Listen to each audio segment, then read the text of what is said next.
Migraine చాలా ఎక్కువ ఉండేది.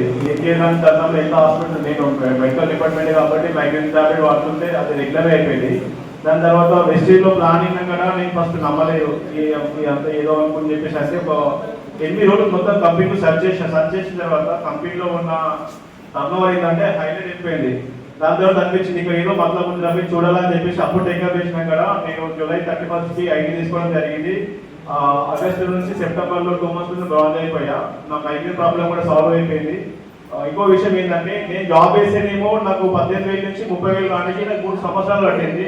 అదే నేను వెస్టీజ్లో ఓన్లీ 6 monthsలోనే యాజ్ ఏ గోల్డ్ డైరెక్టర్గా 34,000 ఇన్కమ్ తీసుకోవడం జరిగింది.